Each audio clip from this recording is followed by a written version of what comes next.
नारद का अपमान किया। नारद जी निकल के जा रहे थे, प्रणाम नहीं किया, वंदन नहीं किया। नारद जी को क्रोध आ गया, अरे दुष्ट, तू एक जड़ वृक्ष की तरह मदात्म खड़ा रहा, जैसे हाथी चलता अपनी चाल में। तूने वंदन नहीं किया, प्रणाम नहीं किया, मैं तुझे श्राप देता हूँ कि तू हाथी हो जा। तो वही इंद्रधुम्न नाम का राजा त्रिलोकया हाथी बना है। और ये जो ग्रह था, ये मगरमच्छ था। ये मगरमच्छ अपने पूर्व जन्म में एक हुहू नाम का दैत्य था। इसने अगस्त मुनि पूजा कर रहे थे, तो अगस्त मुनि के शालिग्राम को उठा करके फेंक दिया था। और जैसे अगस्त मुनि जब शालिग्राम को निकालने के लिए गए, तो कहते हैं आज जो हुहू नाम के दैत्य ने जल के अंदर जाकर के अगस्त मुनि के पैरों को पकड़ा मगरमच्छ की तरह। तो अगस्त मुनि ने श्राप दिया, रे दुष्ट, तूने ग्रह की तरह मगरमच्छ की तरह मेरे पैरों को पकड़ा है, तू मगरमच्छ हो जा। तो वही हुहू नाम का जो दैत्य था, वो यहाँ पर मगरमच्छ बनाए, ग्रह बना। सुखदेव स्वामी कहते हैं कि राजा परीक्षित, जीवन में संतान अधिक हो जाने पर या परिवार अधिक बढ़ जाने पर अहंकार नहीं करना चाहिए, क्योंकि कोई भी साथ देने वाला नहीं है।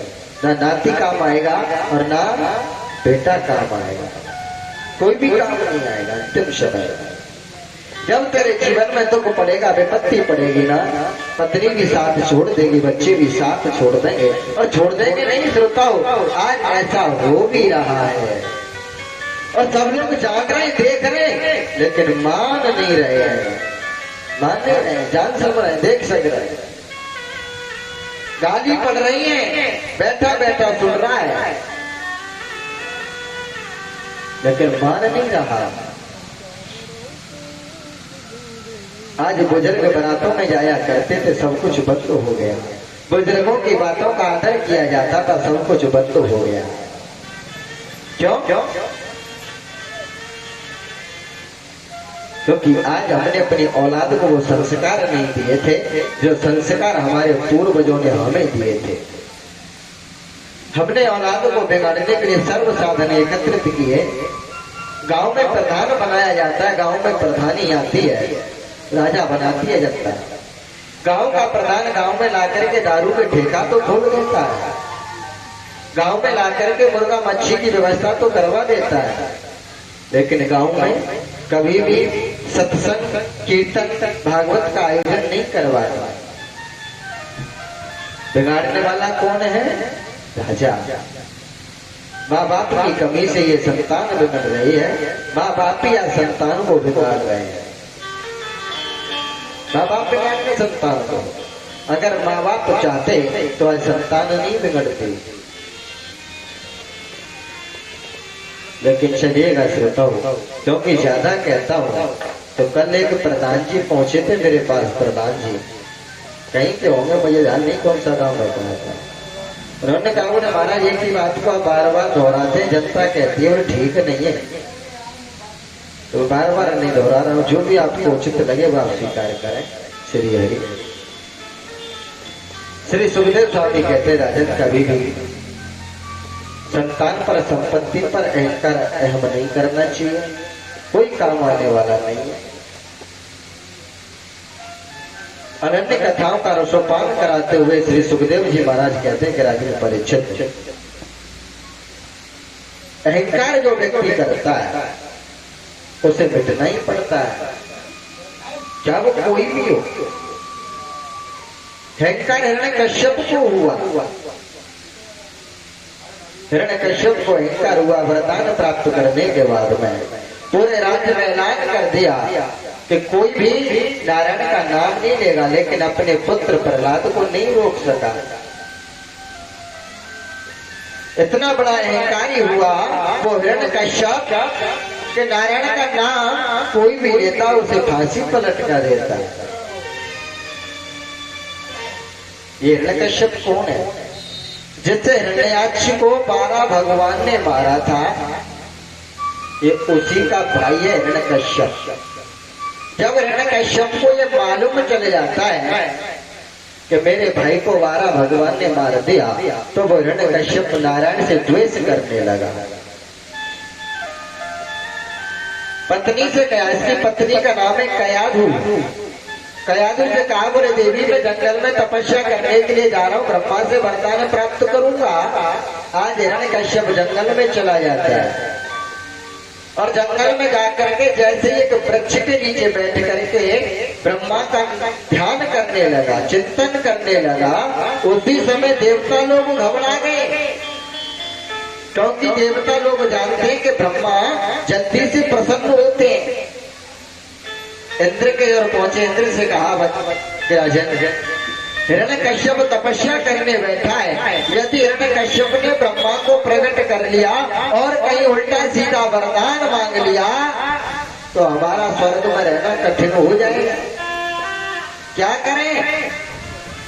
अब तो कहते श्रोताओं, वो इंद्र स्वयं तोता बन करके आया और उसी वृक्ष के ऊपर बैठ गया जिस वृक्ष के नीचे हिरण्यकश्यप ब्रह्मा जी का नाम जप रहा था।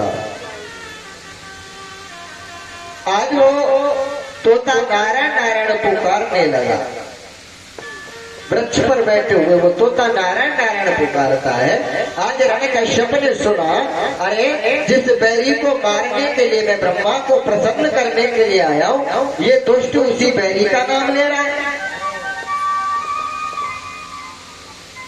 और प्यारे, यदि किसी बैरी का नाम, किसी के बैरी का नाम यदि प्रसन्नता में किसी दूसरे के सामने लिया जाए तो उसे उचित नहीं लगता। आज अच्छा नहीं लगा, कहने लगा कि मैं तपस्या करने आया हूँ लेकिन ये मेरे बैरी का नाम ले रहा है, आज का दिन शुभ नहीं है, लौट गया। कयाधु ने देखा कि पति कह करके गए थे कि तपस्या करने जा रहा हूँ, कोई पता नहीं कितने समय में लौटूं, लेकिन आज ही तो सुबह गए थे और शाम को लौट करके आ गए। पूछा, बोले भगवान को आप तो तपस्या के लिए गए थे, इतनी जल्दी लौट करके कैसे आ गए। बोले देवी क्या बताऊं, मैं जैसे ही तपस्या करने बैठा और एक तोता आया और वो तोता नारायण नारायण पुकारने लगा। आज जैसे कयाधु ने सुना कि दुष्ट हिरण्यकश्यप जो नारायण से द्वेष करता है, आज उसी के मुंह से नारायण निकल गया। और नारी चाहे श्रोताओं तो पति को देवता बना दे, और नारी चाहे तो पति को जेब कतरा डाकू वैश्यागामी बना दे। यह नारी के हाथ में होता है, हर पत्नी के हाथ में होता है। आज कयाधु ने देखा कि जो मेरा पति हिरण्यकश्यप नारायण से द्वेष करता है, आज उसके वाणी से नारायण का नाम निकला है। बार बार पूछती है, बोले भगवान क्या कह रहे हो, तोता नारायण नारायण बोल रहा था, अरे भला कहीं पक्षी नारायण बोलते। बोले नहीं देवी, वो बोल रहा था। बोले क्या, बोले नारायण नारायण बोल रहा था। आज प्रसन्न होती है कि मेरे पति का उद्धार हो जाएगा। बार बार सोचता हूँ, नारायण का नाम ले पाती है। पकौड़े बना करके लाई है, सामने रखे, बोले स्वामी जी प्रसादी ग्रहण करो। लेकिन भगवान ने भूल गई, तुम क्या बता रहे थे, तोता क्या बोल रहा था। बोले देवी, वो तोता नारायण नारायण बोल रहा था।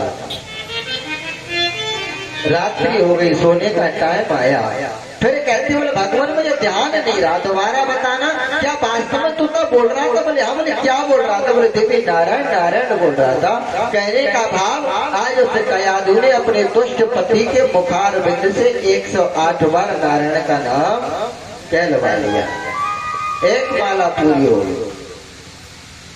उसी रात्रि में कहते हैं कयाधु ने गर्भ धारण किया। सुबह होते ही वो हिरण्यकश्यप तपस्या के लिए चला जाता है, तपस्या करने लगा। और इधर कयाधु का जो गर्भ था, उस बालक ने जन्म लिया, उसका नाम प्रहलाद रखा गया। प्रहलाद धीरे धीरे बड़ा होने लगा। और इधर में उस हिरण्यकश्यप ने ब्रह्मा को प्रसन्न किया। ब्रह्मा ने कहा, बोले क्या मांगना चाहते हो, मांग लो। तो श्रोताओं, आज हिरण्यकश्यप ने वो मांगा जो आज तक कोई व्यक्ति नहीं मांग पाया। बोले महाराज जो मांगूंगा वो मिलेगा। बोले मांग लो। 3 वचनों में ब्रह्मा जी को बांधा और कहा बोले भगवान ना मैं दिन में मरू ना रात में मरू, ऊपर मरू ना नीचे मरू, बाहर मरू ना भीतर मरू, अस्त्र से मरू ना शस्त्र से मरू। बोले महाराज 12 महीने में किसी भी महीने में ना मरू। और यहाँ तक मांगा श्रोता उसने तो कि ब्रह्मा तेरे द्वारा बनाई हुई सृष्टि में किसी भी जीव जंतु से अस्त्र शस्त्र से मेरी मृत्यु नहीं हो। अब बताओ बचाई क्या? ब्रह्मा ने सृष्टि की रचना की है। जो भी जीव जंतु अस्त्र शस्त्र जो भी बने ब्रह्मा के द्वारा बने हुए। अरे ये मांग लिया कि ब्रह्मा तेरे द्वारा बनाई हुई किसी भी जीव जंतु अस्त्र शस्त्र से ना मरूं तो बचाई क्या? कुछ नहीं। अब तो वरदान प्राप्त करके अहंकार हो जाता है। राज्य में ऐलान कर देता है कि कोई भी नारायण का नाम नहीं लेगा। कोई भी नारायण का नाम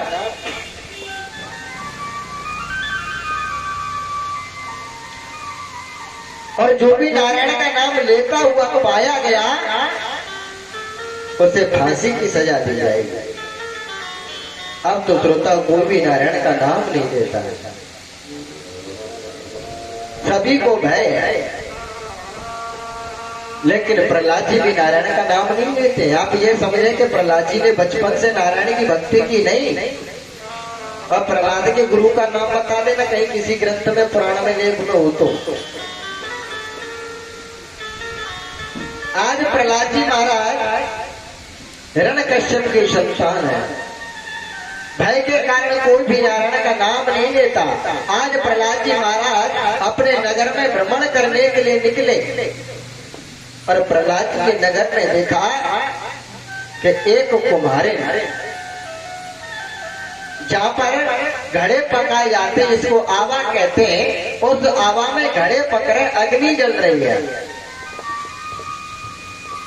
लेकिन वो कुमार उस आवा के बगल से बैठ कर रो रही है, विलाप कर रही है, नारायण का नाम ले रही है कि हे नारायण कैसे भी करके इस आवा के अंदर जो बिल्ली के बच्चे दबे हुए हैं उन बिल्ली के बच्चों को तू बचा लेना। आज प्रहलाद ने देखा कि कुमारी नारायण का नाम ले रही है। जाकर कहा ये माँ तू ये क्या कर रही है? तुझे मालूम नहीं मेरे पिता ने ऐलान किया कि अगर कोई नारायण का नाम लेगा तो उसे फांसी पर लटका दिया जाएगा, और फिर भी तू नारायण का नाम ले रहे। बोले बेटा तेरे पिता मुझे फांसी पर लटका दे, मुझे उसका भय नहीं है, बल्कि मैं उस नारायण का नाम लेकर के उससे प्रार्थना कर रही हूँ कि रात्रि में शाम को बिल्ली के 4 बच्चे घड़ों के अंदर बैठ गए थे। मेरे पति को मालूम नहीं और उसने इन घड़ों के अंदर अग्नि लगा दी है। मैं तो नारायण से प्रार्थना कर रही हूँ कि नारायण भगवान कैसे भी करके ये बिल्ली के बच्चे बच जाए। प्रहलाद जी ने पूछा माँ मेरे पिता तो कहते हैं कि मैं भगवान हूँ, मेरा नाम लो, मेरे नाम का यज्ञ करो, वो सबको जीवन दान देने वाले, और तुम कह रही हो कि नारायण बचा लेगा। बोले हाँ बेटा नारायण ही एक ऐसी शक्ति है जो इन बिल्ली के बच्चों को बचा सकती है। आज प्रहलाद जी कहते माँ देख अगर वास्तव में नारायण अगर इनको बचा लेंगे तो मैं भी तेरे साथ में नारायण का नाम लेना प्रारंभ करता हूँ। यहाँ से नारायण नाम लेना प्रारंभ किया है प्रहलाद जी ने। कान में मंत्र नहीं दिया किसी गुरु ने, नारायण का नाम लेना प्रारंभ किया और कहा कि माँ मैं तेरे साथ नारायण का नाम लूंगा जब तक ये अग्नि शांत नहीं होगी तब तक। लेकिन याद रखना अगर तेरे नारायण ने इन बच्चों को नहीं बचाया तो तुझे फांसी पर लटकवा दूंगा। तो ठीक है बेटा। आज प्रहलाद जी महाराज उस कुमारी के साथ में नारायण का नाम उच्चारण करने लगे। नारायण के नाम का कीर्तन किया और जैसे अग्नि शांत हुई श्रोता सुखदेव जी महाराज कहते हैं कि राजन जैसे उन घड़ों को हटाया गया तो वो बिल्ली के 4 बच्चे जीवित बाहर निकल आए। और जैसे ही प्रहलाद ने देखा कि इतनी भयंकर अग्नि में सभी घड़े पक गए हैं, लेकिन फिर भी बिल्ली के बच्चे बच गए। तो आज प्रहलाद को ये ज्ञात हो गया कि नारायण सबसे बड़ी शक्ति है। जीवन में कल्याण करने वाला केवल नारायण है, कोई और नहीं है। मुक्ति देने वाला केवल नारायण का नाम है। जीवन का देना केवल ईश्वर का काम है। मेरे पिता जो भगवान बन रहे हैं वो ठीक नहीं है। आज इस बात को हृदय में धारण करके श्रोताओं, इसी समय से प्रहलाद जी ने नारायण का नाम लेना व नारायण की भक्ति करना प्रारंभ कर दिया। किसी गुरु ने गुरु मंत्र नहीं दिया। मैं रोजाना कह रहा हूँ, जिस क्रिया और कर्म के द्वारा मन प्रभु के चरणों में जाकर के लगे, वही क्रिया वही कर्म हमारी गुरु होती है। कान में मंत्र देने वाले को गुरु नहीं कहते। गुरु उस क्रिया का नाम है जो क्रिया हमें भगवंत से मिलने की प्रेरणा दे। लेकिन आज के गुरु हरई शिष्य धन शोक न हरई और ते गुरु घोर नरक में परई। आज के गुरु अपने शिष्यों के शोक संताप का हरण नहीं करते, बल्कि उनके धन का हरण करते हैं। लेकिन याद रखना श्रोताओं, लोभी गुरु लालची चेला और होए नरक में ठेलम ठेला। दोनों नरक का। आज प्रहलाद जी महाराज नारायण का नाम लेते हैं। हिरण्यकश्यप को मालूम हुआ कि मैं सारी दुनिया को रोक लेता हूँ, नारायण का नाम कोई नहीं लेगा, लेकिन मेरे ही घर में मेरा दुष्ट पैदा हो गया है? मेरे बैरी का, मेरे दुश्मन का नाम ले रहा है। सर्णामर्क को बुलाया और सर्णामर्क को बुला करके प्रहलाद को पढ़ने के लिए भेज दिया। कहा कि इस बालक को ऐसी शिक्षा देना कि नारायण का नाम भूल जाए। सर्णामर्क ले जाते हैं, शिक्षा प्रदान करा रहे हैं, लेकिन कहते हैं श्रोताओं, जिसके मन में परमात्मा बैठ गया हो, जिसका चित्त प्रभु में लग गया हो, उसे संसार की पढ़ाई व ज्ञान अच्छा नहीं लगता। अब तो प्रहलाद जी पढ़ने के लिए जाते हैं, गुरु जो भी पढ़ाते ध्यान नहीं देते, केवल नारायण का नाम लेते हैं। और गुरु जब आश्रम से बाहर निकल जाते हैं, सभी बालकों को प्रहलाद जी पास में बिठा लेते हैं और कीर्तन करवाते नारायण के नाम का। हम तो हिरण्यकश्यप को जब मालूम हुआ कि मेरा बेटा नारायण का नाम वह भी ले रहा है, खुद तो खुद बल्कि समस्त दैत्य बालकों को भी नारायण का नाम लेवा रहा है, अपने पास बुला लिया। डांट फटकार लगाने लगे, अरे बेटा तू तो नारायण का नाम क्यों ले रहा है? अरे तू जानता है वो नारायण तेरे चाचा को मारने वाला है, और जिसने तेरे चाचा को मारा है तू उसी की आराधना कर रहा है, ठीक नहीं है। आज प्रहलाद जी कहते, बोले पिताजी क्या कहते हो कि नारायण ने चाचा को मारा है? अरे पिताजी कोई किसी को नहीं मारता, कर्मणा जायते जंतु कर्मणे विलीयते। अरे पिताजी संसार में कर्म से जीव जन्म लेकर के आता है और कर्म के आधार से मृत्यु को प्राप्त होता है, कोई किसी को नहीं मारता।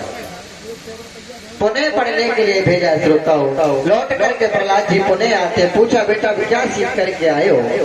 आज प्रहलाद जी ने नवदा भक्ति सुना दी। आज वो हिरण्यकश्यप पारवान कहता है दुष्ट तू सुधर जा, लेकिन आज जिसके मन में श्रोता राम बैठ जाए, परमात्मा बैठ जाए, उसे संसार की कोई भी वस्तु कोई भी ज्ञान अच्छा नहीं लगता। आज प्रहलाद को वो दुष्ट हिरण्यकश्यप पैर भाव से देखने लगा, हाथियों के नीचे डलवाता है, सर्पों के झुंड में चुड़वाता है कि इसको मार दो। लेकिन कहते हैं श्रोताओं, 7 दीप 14 भुवन जो जग पहली हुई, और जाको राखे सहिया सो मार सके ना कोई। भगवान कहते हैं कि यदि कोई जीव मेरे को समर्पित हो जाता है, समर्पण हो जाता है, तो करऊं सदा तिनकी रखवाली और जिन बालक राखऊ महतारी। मैं उसकी इस प्रकार रक्षा करता हूं जैसे एक माँ अपने अबोध बच्चे की रक्षा करती है।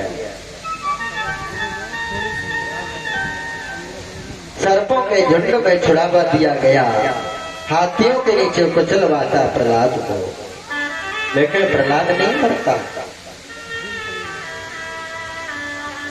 प्रहलाद की बुआ आ जाती है जिसका नाम था सहिका, हिरण्यकश्यप की बहन जिसका नाम था सहिका। आज वो सहिका आ जाती है, कहने लगी, बोले भैया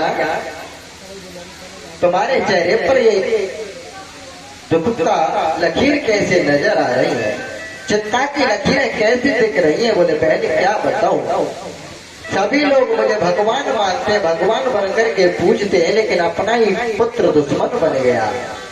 नारायण का नाम लेता है, मैंने उसे मरवाने के कई प्रयत्न किए, सर्पों के झुंड में छुड़वाया तब भी बच गया, हाथी के नीचे कुचलवाया तब भी बच गया।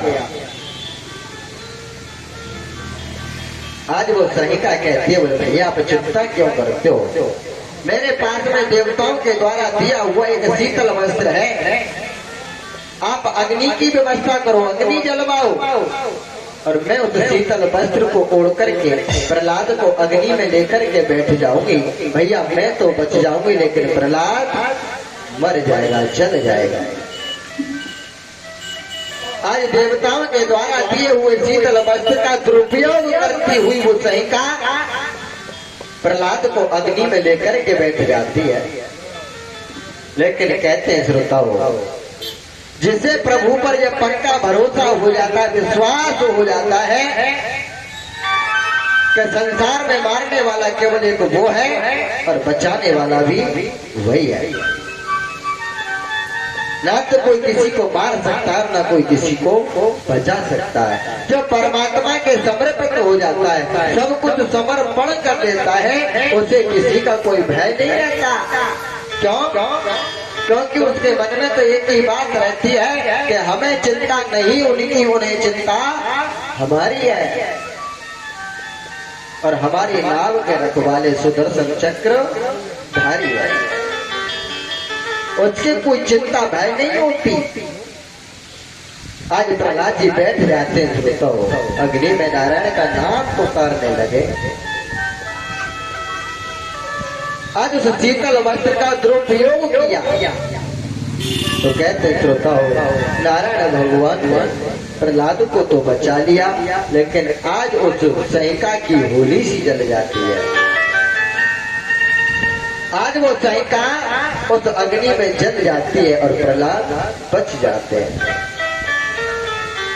कुछ विद्वानों का मत है, कहना है, भागवत में तो नहीं लिखा है ऐसा, लेकिन कुछ विद्वानों का कहना है कि उसी दिन से हम लोग होली जलाते हुए आ रहे हैं, उसी दिन से। लेकिन भागवत में ऐसा लेख नहीं है, श्री है। बहुत बात ऐसी है श्रोताओं, जो वक्ता लोग गति से कहते कुछ है, लेकिन भागवत में कुछ लिखा हुआ। वक्ता लोगों को मैंने कहते हुए सुना है कि राजा बलि के यहाँ जब वामन भगवान गए थे, तो वामन भगवान ने कुशा उठा करके शुक्राचार्य की आंख फोड़ दी थी, जबकि ऐसा लेख भागवत में कहीं नहीं है। कुछ लोग कहते गति से बैठ करके कि समुद्र मंथन में 14 रथ में निकले थे, 14, लेकिन भागवत महापुराण में केवल 12 का लेख है, 2 का नहीं है। कुछ लोग गति से बैठ करके कहते हैं कि भगवान श्री कृष्ण की 16,108 पत्नी थी, जबकि पूरी भागवत में ऐसा कोई लेख नहीं मिला कि भगवान श्री कृष्ण की 16,108 पत्नी थी। अगर ये लेख किसी के पास में हो, ये प्रमाण यदि किसी के पास में हो कि यहाँ लिख रही है, तो वो ला करके मुझे बता सकता है। लेकिन होना भागवत में ही चाहिए केवल, और संस्कृत में। मैं इस श्लोक के पूरी भागवत में कहीं ऐसा लेख नहीं मिला कि भगवान श्री कृष्ण की 16,108 पत्नी थी, लेकिन फिर भी वक्ता लोग बोलते हैं। बहुत कथाएं ऐसी मिली है श्रोताओं जो भागवत से बिल्कुल हट करके है। कुछ लोग कहते हैं कि ध्रुव जी महाराज ने उसको मौसी कहा है, सौतेली माँ को मौसी, जबकि पूरी भागवत में ध्रुव जी ने अपनी मैया सुरुचि को मौसी नहीं कहा, सौतेली शब्द का प्रयोग किया है। मौसी नहीं कहा, केवल सौतेली